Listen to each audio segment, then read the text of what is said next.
കൃഷ്ണായ വാസുദേവായ ഹരയേ പരമാത്മനെ പ്രണതക്ലേശനാശായ ഗോവിന്ദായ നമോ നമഃ.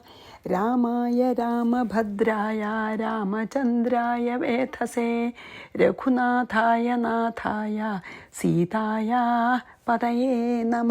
ശ്രീ സീതാലക്ഷ്മണഭരശത്രുഘ്ന ഹനുമൽ സമേത ശ്രീരാമചന്ദ്രസ്വാമിനേ നമ. യത്ര യത്ര രഘുനാഥകീർത്തനം തത്ര തത്ര കൃതമസ്തകാഞ്ജലിം ബാഷ്പവാരി പരിപൂർണലോചനം മാരുതിം നമത രാക്ഷസാന്തകം.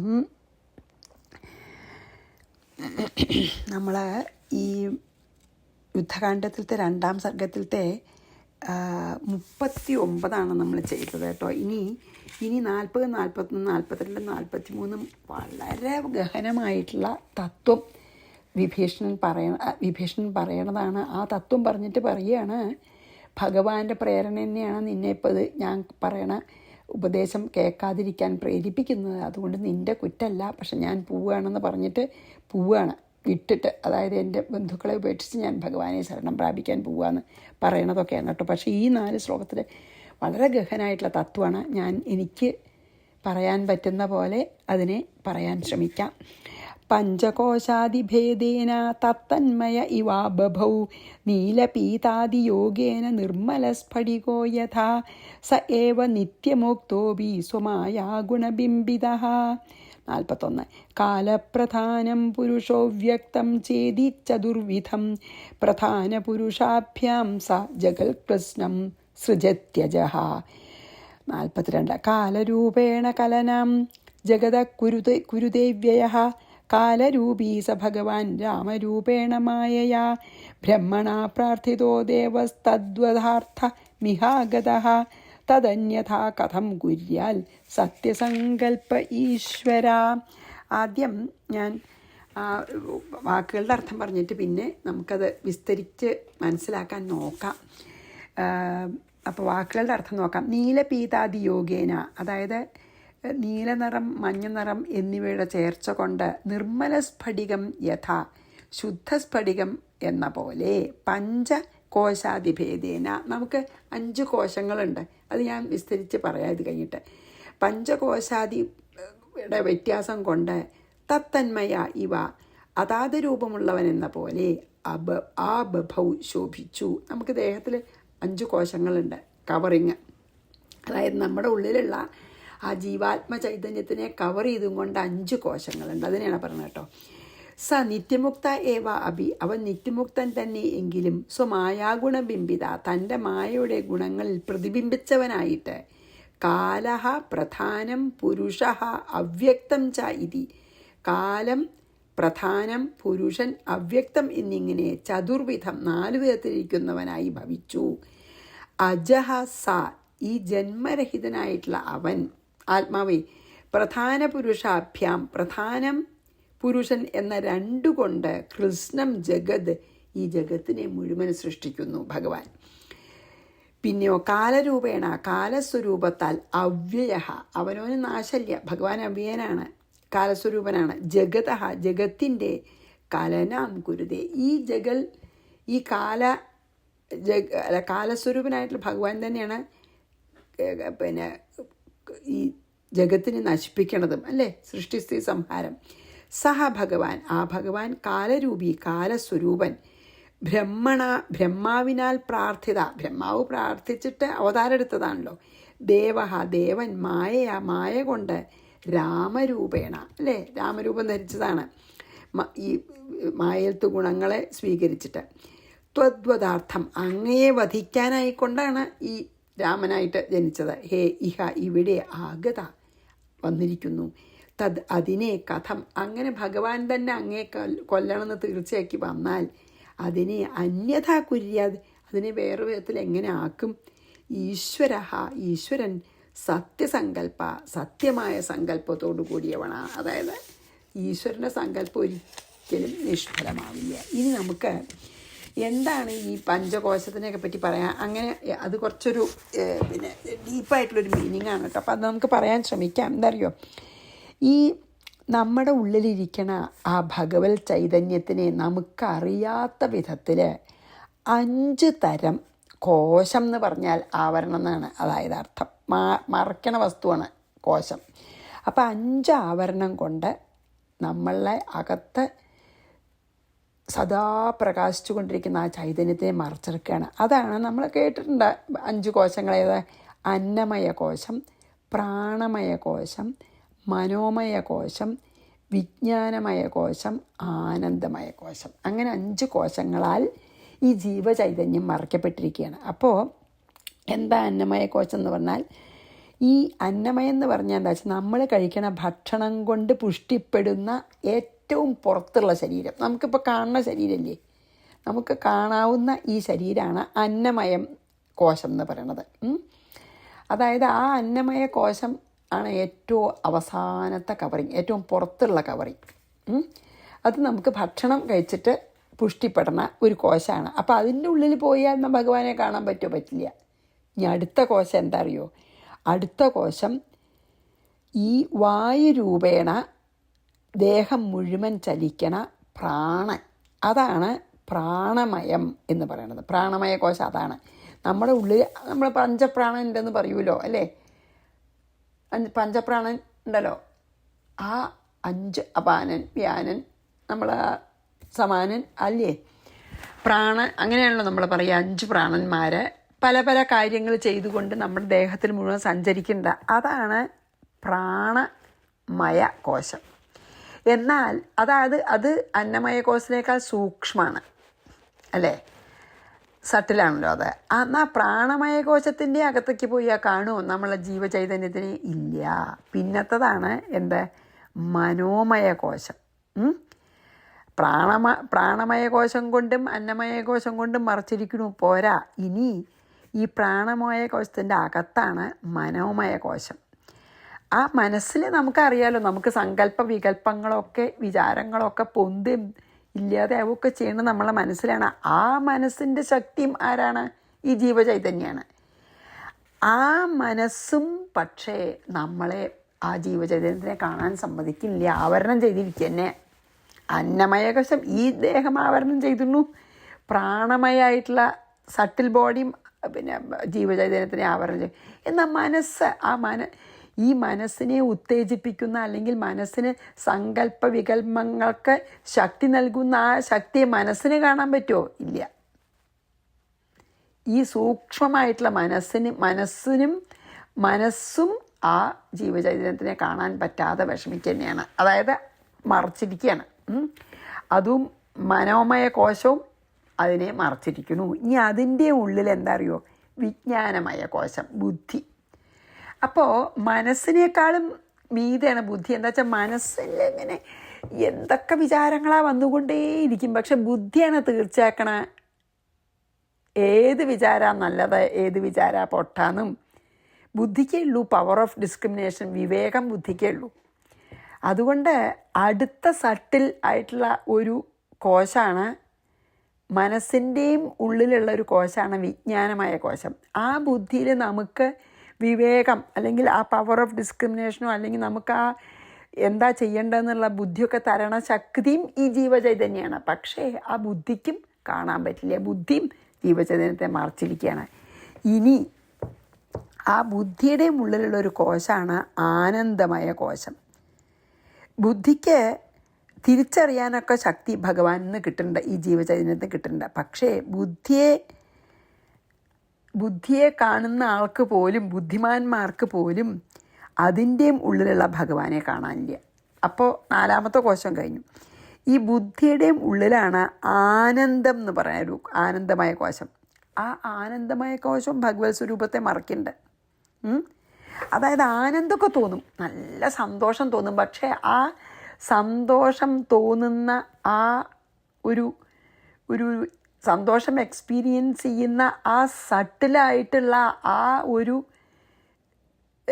പിന്നെ ഇതിന് പോലും പൂർണ്ണാനന്ദം, ആ സച്ചിദാനന്ദം അനുഭവിക്കാൻ പറ്റില്ല. ആ സന്തോഷം കുറച്ച് കഴിഞ്ഞാൽ പോവും. അപ്പോൾ ആനന്ദം അനുഭവിക്കേണ്ട നമ്മൾ സുഷുപ്തിയിലൊക്കെ ഉണ്ടല്ലോ. ആ ആനന്ദമയ കോശം ഈ നമുക്ക് ആനന്ദം തരുന്ന ആ ജീവചൈതന്യത്തിനെ മറയ്ക്കണം. അപ്പോൾ ഈ അന്നമയ കോശത്തിനെ വളർത്തുന്നതും ഈ ജീവചൈതന്യമാണ്. അന്നമയ കോശത്തിന് കാണാൻ പറ്റില്ല, അന്നമയ കോശം മറച്ചിരിക്കുന്നു. അതിൻ്റെ ഉള്ളിലുള്ള പ്രാണൻ ചലിക്കുന്നതും ഈ ജീവചൈതന്യത്തിൻ്റെ ശക്തി കൊണ്ടാണ്. പക്ഷെ പ്രാണനും കാണാൻ പറ്റില്ല. അതിൻ്റെ ഉള്ളിലുള്ള മനസ്സിലെ സങ്കല്പ വികല്പങ്ങൾ ഉണ്ടാക്കുന്നതും ഈ ജീവചൈതന്യമാണ്. മനസ്സിനും കാണാൻ പറ്റില്ല. അത് മനസ്സിൽ നമുക്ക് ബുദ്ധി, അതായത് വിവേകം നൽകുന്നതും ഈ ജീവചൈതന്യമാണ്. പക്ഷേ ബുദ്ധിയുള്ള ആൾക്കും അത് കാണാൻ പറ്റില്ല. അതിൻ്റെ ഉള്ളിൽ നിന്നൊക്കെ ആനന്ദം അനുഭവിപ്പിക്കുന്ന ശക്തിയും ഈ ജീവചൈതന്യമാണ്. പക്ഷെ ആനന്ദം അനുഭവിക്കുന്ന ശക്തിക്ക് പോലും ഈ ജീവചൈതന്യത്തിനെ കാണാൻ പറ്റില്ല. ജീവചൈതന്യത്തിനെ മറച്ചിരിക്കുകയാണ് ഈ 5 കോശങ്ങളെയും. ഇങ്ങനെ 5 കോശങ്ങൾ പിന്നെ ഈ പ്രവർത്തിക്കുന്നുണ്ട്, എപ്പോഴും പ്രവർത്തിക്കുന്നുണ്ട്. പക്ഷേ അതിൽ മുഴുവൻ നിറഞ്ഞു നിൽക്കണ ആ ഭഗവത് സ്വരൂപത്തെ നമുക്ക് കാണാനും പറ്റില്ല. നമുക്ക് ഈ 5 കോശമുണ്ട്. ആ 5 കോശത്തിലും പ്രവർത്തിപ്പിക്കുന്നതും വ്യാപരിച്ചുകൊണ്ട് നിൽക്കുന്നതും ആയ ആ ജീവചൈതന്യത്തിനെ അത്ഭുതമല്ലേ, നമുക്ക് കാണാൻ പറ്റുന്നില്ല, അല്ലേ, അറിയണില്ല. കാണാൻ പറ്റുന്നില്ല അല്ല, നമുക്ക് അനുഭവമാവാൻ പറ്റുന്നില്ല. അപ്പോൾ ഈ ഭൂമി മുതലായിട്ടുള്ള പഞ്ചഭൂതങ്ങളിലും പിന്നെ ഈ 5 കോശങ്ങളിലും വ്യാപിച്ചിരിക്കണ ആ ഭഗവാനെ നമുക്ക് കാണാൻ പറ്റുന്നില്ല. നമുക്കുണ്ടെന്നറിയാം. മരിച്ച ആൾക്ക് ഇപ്പോൾ ഇതൊന്നും വർക്ക് ചെയ്യില്ലല്ലോ. അപ്പോൾ നമുക്കതറിയാം. ആ ജീവചൈതന്യം കൊണ്ടാണ് എൻ്റെ ഈ ശരീരം ഈ 5 കോശങ്ങളും വർക്ക് ചെയ്യണമെന്ന് നമുക്കറിയാം. പക്ഷേ അതിനെ ചൈതന്യവത്താക്കുന്ന ആ ചൈതന്യത്തെ നമുക്ക് കാണാനും പറ്റില്ല. അപ്പോൾ ആ ശുദ്ധജ്ഞാന സ്വരൂപനാണ് ഭഗവാൻ. ഇതിനെ മുഴുവൻ പ്രവർത്തിപ്പിക്കുന്നതും ഇതിലെല്ലാം വ്യാപരിച്ചു കൊണ്ട് നിൽക്കുന്നതും ആയിട്ടുള്ള ആ ശുദ്ധജ്ഞാന സ്വരൂപനാണ് ഭഗവാനെന്ന് സാധാരണക്കാർക്ക് അറിയാൻ പറ്റുന്നില്ല. ഇപ്പം അത് ഏതുപോലെ നല്ലൊരു ഉദാഹരണം നമുക്ക് പറയാം കേട്ടോ. ഞാൻ അത് വേറെ പല പ്രാവശ്യം വായിച്ചിട്ടുണ്ട്. എന്താ അറിയോ, ഇപ്പോൾ ഒരു നല്ല സ്ഫടിക പാത്രം ഉണ്ടെങ്കിൽ ഒരു നീല പുഷ്പം അതിൻ്റെ അടുത്ത് കൊണ്ടുവന്ന് വെച്ച് വെച്ചാൽ എന്താ ഉണ്ടാവുക? ആ സ്ഫടികം നീല നിറമായിട്ട് കാണും. ഒരു ചുവപ്പ് പുഷ്പം വെച്ചാൽ ചുവപ്പ് നിറമായിട്ട് കാണും, ഇല്ലേ? പക്ഷേ ശരിക്കും അത് വെറും സ്ഫടികമാണ്, ഇതിൻ്റെ റിഫ്ലക്ഷനാണെന്ന് അറിയണവർക്ക് അറിയാം. സ്ഫടികം ശുദ്ധമായിട്ടുള്ള ഒരു കളറും ഇല്ലാത്ത ഒരു ശുദ്ധ സ്ഫടികമാണ്. ഇതിനിപ്പോൾ ഈ കളറുണ്ടാവാൻ കാരണം ഈ നീലപ്പൂവും ചുവപ്പ് പൂവാണെന്ന് അറിയണവർക്കറിയാം. ഒരു കുട്ടിക്കാണെങ്കിൽ ചിലപ്പോൾ മനസ്സിലാവില്ല, അജ്ഞാനം അതാണ്.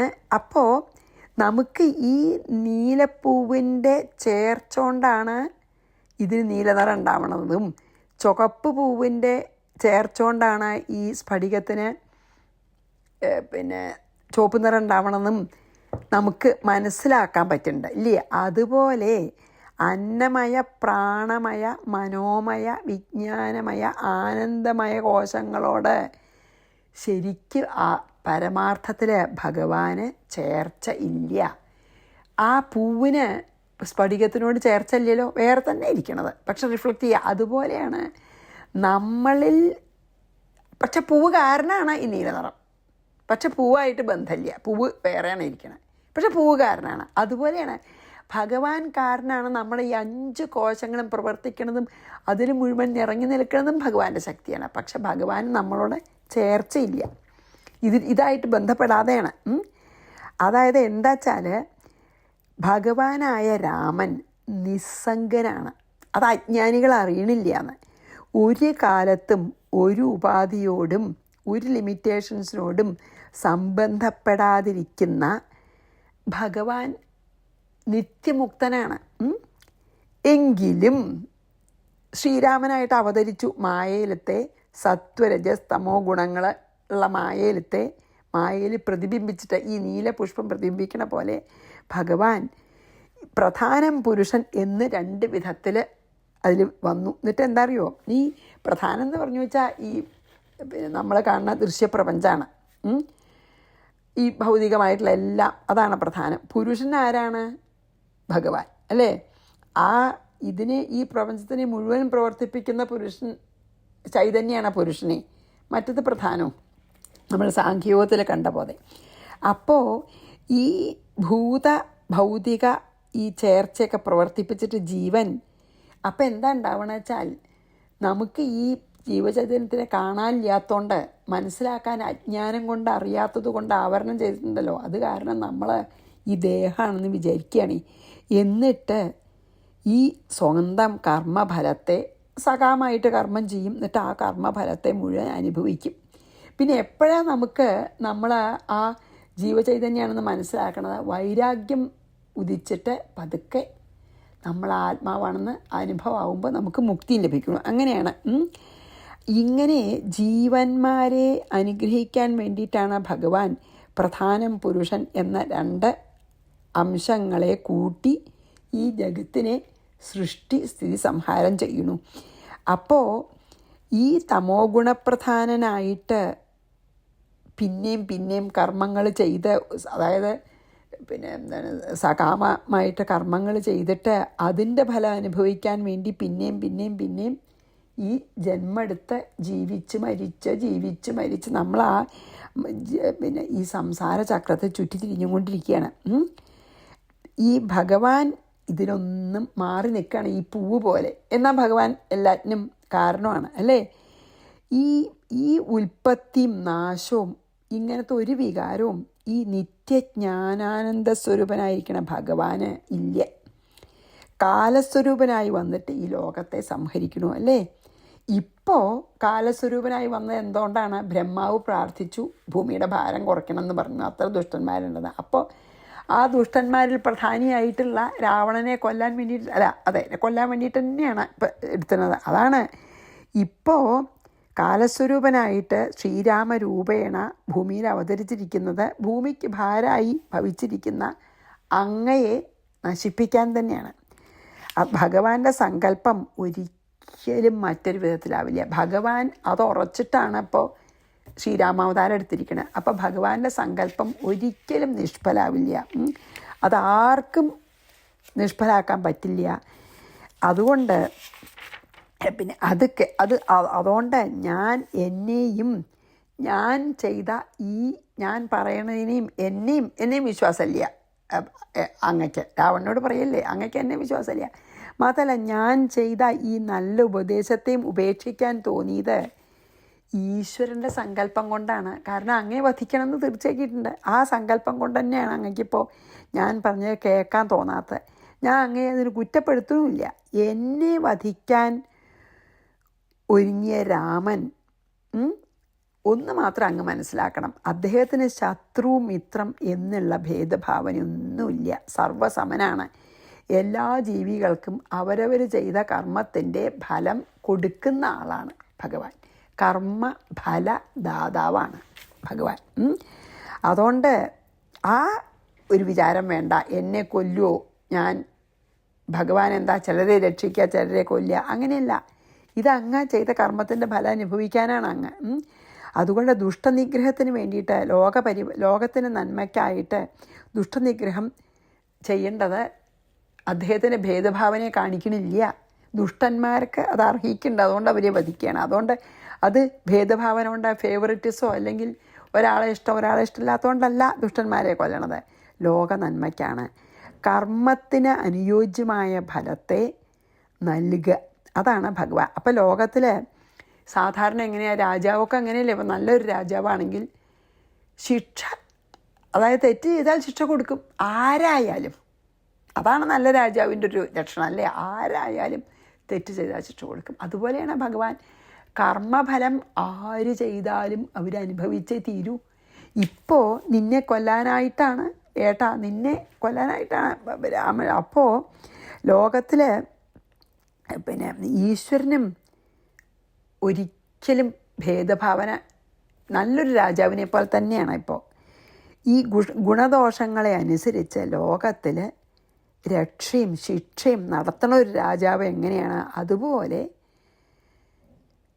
പ്രാണികളുടെ അവർ ചെയ്ത കർമ്മത്തിനെ അനുസരിച്ച് ഫലം ദാനം ചെയ്യുന്ന ഭഗവാൻ ശ്രീരാമചന്ദ്രൻ സമഭാവനയോടുകൂടിയവനാണ് എന്ന് അങ്ങ് മനസ്സിലാക്കണം.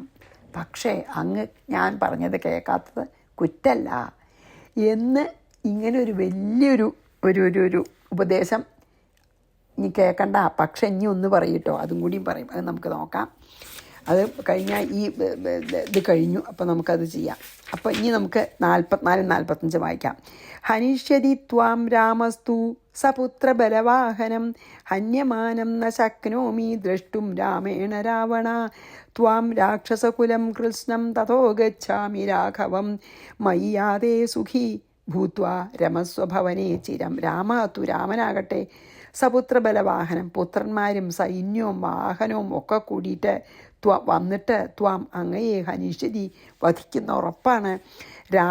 രാമനാൽ ഹന്യമാനം ഹനിക്കപ്പെടുന്ന ത്വാം അങ്ങയെയും കുൽസ്നം ഈ വലിയ മുഴുവൻ രാക്ഷസൻ കുലത്തെയും അത് നശിപ്പിക്കുന്നത് കാണാനായിക്കൊണ്ട്, നിങ്ങൾ നശിക്കുന്നത് കാണാനേ ന ശക്നോതി എനിക്ക് ശക്തിയില്ല. അല്ലയോ രാവണ തഥാ അതുകൊണ്ട് രാഘവനെ ഗച്ഛാമി ഞാൻ രാഘവൻ്റെ അടുത്തേക്ക് പോവുകയാണ്. മയി യാതെ ഞാൻ ഭവിക്കണം രാഘവനെ അതായത് ശരണാഗതി അടയാൻ. സുഖി ഭൂത്വ സുഖമുള്ളവനായിട്ട് ഭവനത്തിൽ ചിരം രമസ്വ നീ സുഖായി. ഇനി ഒന്നും പറയാനില്ലാന്ന്, നീ സുഖമായിരുന്നുള്ളൂ പറഞ്ഞു. രാവണനോട് എന്താ പറഞ്ഞത്? എൻ്റെ മരണം നിശ്ചയാണെങ്കിൽ എന്നാ പിന്നെ നീ എന്താ എന്നെ വിട്ടുപോകണ എന്നാണ് രാവണനെ സംശയിച്ചാൽ ഞാൻ കാരണം പറയാം. നീ ഇപ്പം എൻ്റെ മരണം ഉറപ്പാണെന്ന് വെച്ചാൽ നിനക്ക് രാജാവൊക്കെ ആവാലോ ഇവിടെ. എൻ്റെ മരണം ഉറപ്പാണെങ്കിൽ നീ എന്തിനാ ഇപ്പം വിട്ടു പോണത്, എന്നെ വിട്ടു പോണത് എന്തിനാ എന്ന് ചോദിക്കുകയാണെങ്കിൽ ഹേ രാവണ, രാമൻ താമസിയാതെ അങ്ങേയും പുത്രന്മാരെയും സൈന്യത്തിനെയും മുഴുവൻ വധിക്കും. എല്ലാവരും കൂടി വന്നിട്ട് രാമൻ അങ്ങയുടെ സകുലം നശിപ്പിക്കും. ഈ വാനരന്മാരോട് കൂടി വന്നിട്ട് ലക്ഷ്മണൻ്റെയും കൂടെ വന്നിട്ട് നിശ്ചയാണത്. എൻ്റെ ഏട്ടെന്ന് ഞാൻ കരുതുന്ന അങ്ങയെയും എന്നെപ്പോലുള്ള ബാക്കി രാക്ഷസന്മാരെയും കൊല്ലുന്നത് കാണാനുള്ള ശക്തി എനിക്കില്ല. അതുകൊണ്ടാണ് ഞാൻ പോണത്. ഏട്ടനെ കൊല്ലും, എനിക്ക് വേണമെങ്കിൽ രാജാവാ, അത് എനിക്ക് പോവാതിരിക്കാം, ഞാൻ യുദ്ധത്തിന് പോയിട്ടില്ലെങ്കിൽ. പക്ഷേ ഏട്ടനെയും എന്നെപ്പോലുള്ള ബാക്കി രാക്ഷസന്മാരെയും എൻ്റെ ഒപ്പം ജനിച്ച് വളർന്ന രാക്ഷസന്മാരെയൊക്കെ കൊല്ലണത് കാണാനുള്ള ശക്തിയില്ല എനിക്ക്. അതുകൊണ്ട് അങ്ങേയും രാക്ഷസകുലത്തെ മുഴുവൻ ഉപേക്ഷിച്ച് ഞാൻ എൻ്റെ ബന്ധുക്കളാണെന്ന് തന്നെ മറന്നിട്ട് ഞാൻ ആ മമതയെ ഉപേക്ഷിച്ചിട്ട് ഞാൻ രാമനിൽ ആ ബുദ്ധിയെ ഉറപ്പിച്ചും കൊണ്ട് ഞാൻ രാമനെ ആശ്രയിക്കാൻ പോവുകയാണ്, അല്ലെങ്കിൽ രാമനിൽ ശരണാഗതി അടയാൻ പോവുക. എന്താ കാരണം വെച്ചാൽ ഈ നശിക്കണ വസ്തുക്കളിൽ എൻ്റെ എന്ന് പറഞ്ഞിരുന്നിട്ട് എന്താ കാര്യം? നമ്മൾ നാശമുള്ള സാധനങ്ങൾ എൻ്റെയാണെന്ന് പറഞ്ഞിട്ട് എന്താ കാര്യം? അതുകൊണ്ട് നാശരഹിതനായിട്ടുള്ള ആ ശ്രീരാമചന്ദ്ര ഭഗവാനിൽ മാത്രമേ ഞാൻ എൻ്റേതെന്ന ഭാവം ഉറപ്പിക്കേണ്ടതായിട്ടുള്ളൂ എന്നെനിക്ക് തോന്നുന്നത് കൊണ്ട് ഞാൻ പോവുകയാണ് എന്നാണ്.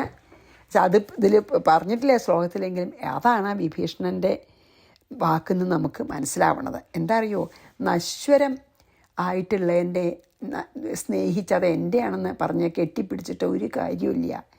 അതുകൊണ്ട് നശ്വരമായതിനെ കെട്ടിപ്പിടിച്ചിരുന്നിട്ട് എന്താ കാര്യം? ഒന്നെങ്കിൽ അത് നശിക്കും, അല്ലെങ്കിൽ ഞാനതിനെ വിട്ടുപോകും. അത് കാരണം നശ്വരമായതിനെ കെട്ടിപ്പിടിക്കാതെ അനശ്വരനായിട്ടുള്ള ഭഗവാനെ ഞാൻ ശരണാഗതി അടയണം എന്ന് നമ്മളോടും വിഭീഷണൻ പറയുന്നതാണ് അതിൻ്റെ ആ ഉള്ളിലത്തെ അർത്ഥം. ഞാൻ പോയതിന് ശേഷം അങ്ങന്ന് സുഖമായിട്ടിരുന്നോളൂ എന്ന് പറഞ്ഞു. ഇനി നമുക്ക് ഇത് വായിച്ച് അവസാനത്തെ ഒരു ശ്ലോകം കൂടിയുള്ളൂ, ഈ ഒരു അതും കൂടി വായിച്ച് നിർത്താം. ഹനിഷ്യതി ത്വാം രാമസ്തു സപുത്ര ബലവാഹനം ഹന്യമാനം ന ശക്നോമി ദ്രഷ്ടും രാമേണ രാവണ ത്വാം രാക്ഷസകുലം കൃഷ്ണം തതോ ഗച്ഛാമി രാഘവം മയ്യാതേ സുഖീ ഭൂത്വാ രമസ്വഭവനേ ചിരം. നീ സുഖമായിരുന്നോളൂ, ഞാൻ പോവുകയാണ്. ഞാൻ അനശ്വരനായിട്ടുള്ള രാമനെ തന്നെ ആശ്രയിക്കാൻ പോവുകയാണ്. അവസാനത്തെ ശ്ലോകമാണ് ഇതിലത്തെ. വിഭീഷണോ രാവണവാക്യതഃ ക്ഷണാദ് വിസൃജ്യ സർവം സപരിച്ഛദം ഗൃഹം ജഗാമ രാമസ്യ പദാരവിന്ദയോഃ സേവാഭികാംക്ഷി പരിപൂർണമാനസ. വിഭീഷണഃ രാവണവാക്യം നിമിത്തം ക്ഷണത്തിൽ സപരിച്ഛദം ഗൃഹം എല്ലാ ഗൃഹത്തിലത്തെ എല്ലാ സാധനങ്ങളോടടക്കമുള്ള ഗൃഹത്തെ സർവത്തെയും വിസൃജ്യ ഉപേക്ഷിച്ചിട്ട് രാമൻ്റെ പാദാരവിന്ദയോഹോ പാദപത്മങ്ങളിൽ സേവാഭികാംക്ഷി സേവിക്കാൻ ആഗ്രഹിച്ചുകൊണ്ട് പരിപൂർണ മാനസ നിറഞ്ഞ മനസ്സോടുകൂടി ജഗാമാഗമിച്ചു. ഒരു വിഷമം ഉണ്ടായിട്ടില്ല. രാവണൻ്റെ ആ ചീത്ത വാക്കുകൾ കേട്ടിട്ട് വിഭീഷണൻ അത്രയ്ക്ക് വൈരാഗ്യം വന്നു. സർവസമ്പൽ സമൃദ്ധിയോട് കൂടിയിട്ടുള്ള സ്വന്തം ഗൃഹത്തിനെയും അതിലുള്ള സകല സുഖഭോഗങ്ങളെയും ഒറ്റ നിമിഷം കൊണ്ട് ത്യജിച്ച് ശ്രീരാമപാദാരവിന്ദങ്ങളെ അത്യന്ത ഭക്തിയോടുകൂടി സേവിക്കാനുള്ള ആഗ്രഹത്തോടു കൂടി പോയി. ഒരു വിഷമവും ഉണ്ടായില്ല. സന്തോഷത്തോടു കൂടിയിട്ട് എല്ലാം ഉപേക്ഷിച്ച് ശ്രീരാമനെ ശരണാഗതി അടയാനായിട്ട് പോയി. ശ്രീരാമനിൽ ശരണാഗതി അടയാനായിട്ട് പോയി എന്ന്. അതായത് ഈ ഇങ്ങനത്തെ നമുക്കുള്ള എല്ലാ ഭൗതിക സുഖങ്ങളെയും ഐശ്വര്യങ്ങളെയും നമുക്ക് സ്വന്തം മനസ്സുകൊണ്ട് വേറൊരാൾ പറഞ്ഞിട്ട് ത്യജിക്കാൻ പറ്റില്ല. നമുക്ക് തോന്നി ത്യജിച്ചാലല്ലാതെ നമുക്ക് സർവാത്മന ഭഗവാനെ ആശ്രയിക്കാൻ പറ്റില്ല. എപ്പോഴും ഇതും കൂടി മനസ്സിലുണ്ടെങ്കിൽ അപ്പോൾ നമ്മളൊക്കെ തന്നെ തോന്നിയിട്ട് നമുക്ക് നമ്മുടെ ഈ ഭൗതികമായിട്ടുള്ള എല്ലാ സ്വത്തിനെയും ത്യജിക്കാൻ സാധിച്ചാൽ നമുക്ക് രാമപാദങ്ങളിൽ അല്ലെങ്കിൽ ഭഗവത് പാദങ്ങളിൽ 100% ശ്രദ്ധ ഉണ്ടാവുമല്ലോ. ഇതും വിചാരം ഉണ്ടാവുക. അതാണ്, 2 തോണിയിൽ നമുക്ക് കാല് വയ്ക്കാൻ പറ്റില്ലല്ലോ. ഒരു തോണിയിലല്ലേ പറ്റുള്ളൂ. ഒന്നെങ്കിൽ ഇത് ഉപേക്ഷിച്ച് ഭഗവാനെ പിടിക്കണം, അല്ലെങ്കിൽ ഭഗവാനെ ഉപേക്ഷിച്ച് ഇത് പിടിക്കണം. അതായത് സുഖസാധനങ്ങളിലും ഈശ്വരനിലും ഒരേ സമയത്ത് ഒരുപോലെ ശ്രദ്ധ ഉണ്ടാവാൻ വിഷമാണ്. അതായത് മാത്രമല്ല, എത്ര സുഖം ഉണ്ടായാലും നമുക്ക് ആ അനശ്വരാനന്ദം കിട്ടൂലല്ലോ. അപ്പോൾ ഈ ലൗകിക ഭോഗ്യ സാധനങ്ങളെയൊക്കെ ദുഃഖത്തിനുള്ള കാരണമാണ്, ദുഃഖത്തിൻ്റെ ഉറവിടമാണ് ഈ ലൗകികമായിട്ടുള്ള എല്ലാ സാധനങ്ങളെന്ന് ഉറപ്പിച്ചിട്ട് വൈരാഗ്യം വന്നാലേ നമുക്ക് ശരിക്കും 100% ഭഗവാനെ ആശ്രയിക്കാൻ പറ്റുള്ളൂ അല്ലേ. അപ്പം അതാണ് ഇവിടെ വിഭീഷണൻ ചെയ്തത്. എന്താ വെച്ചാൽ ഈ രാവണൻ്റെ ഈ വാക്കും കൂടിയും കേട്ടപ്പോൾ നല്ല ഭക്തനാണല്ലോ. അപ്പോൾ ശരിക്കും ആ സമയത്ത് നല്ല വൈരാഗ്യം വന്നു. അപ്പം നിഷ്പ്രയാസം വലിയ രാവണൻ കെട്ടിക്കൊടുത്തിട്ടുണ്ട് വലിയ രാജധാനിയും അതിലൊക്കെ എന്തൊക്കെ പ്രഷ്യസ് ആയിട്ടുള്ള കാര്യങ്ങളൊക്കെ ഉണ്ട്, സ്ത്രീകളൊക്കെ ഉണ്ട്, സ്ത്രീകളൊക്കെ. പക്ഷെ എല്ലാം ആ വൈരാഗ്യം പൂർണ്ണ വൈരാഗ്യം വന്നപ്പോൾ നിഷ്പ്രയാസം അത് മുഴുവൻ ഉപേക്ഷിക്കാൻ പറ്റി. എന്നിട്ട് രാമ സാന്നിധ്യത്തിലേക്ക് പോവുകയും ചെയ്തു അല്ലേ. അപ്പോൾ ഈ നമുക്ക് എത്രത്തോളം വൈരാഗ്യം വരുന്നു അത്രത്തോളം ഭഗവാനിൽ ശ്രദ്ധ ഉണ്ടാവാൻ സാധിക്കും. അവിടെയല്ലേ പൂർണ്ണ ആനന്ദമുള്ളൂ. അത് നമുക്ക് ബോധ്യമായാലേ പറ്റുള്ളൂ. അതിനും ഭഗവത് കൃപ തന്നെ വേണം. ഇപ്പോൾ വിഭീഷണൻ അതിനുള്ള ഭാഗ്യം ഭഗവാൻ തന്നെ നൽകി. അപ്പം നമുക്കത് വായിച്ച് ഈ ഇന്നത്തെ നിർത്താം. വിഭീഷണോ രാവണവാക്യദക്ഷണാദ് വിസൃജ്യ സർവം സപരിച്ഛദം ഗൃഹം ജഗാമ രാമസ്യ പദാരവിന്ദയോഃ സേവാഭികാംക്ഷി പരിപൂർണ മാനസനായിട്ടാണ് പോയതെന്നർത്ഥം. ഇതി ശ്രീമദ് അധ്യാത്മരാമായണേ ഉമാമഹേശ്വര സംവാദേ യുദ്ധകാണ്ഡേ 2 സർഗഃ സമാപ്തഃ. ശ്രീകൃഷ്ണാർപ്പണമസ്തു. സർവത്ര ഗോവിന്ദനാമ സങ്കീർത്തനം. ഗോവിന്ദ ഗോവിന്ദ. ശ്രീ സീതാലക്ഷ്മണ ഭരതശത്രുഘ്ന ഹനുമൽ സമേത ശ്രീരാമചന്ദ്രസ്വാമിനി നമ. ഗുരുവായൂരപ്പ ശരണം.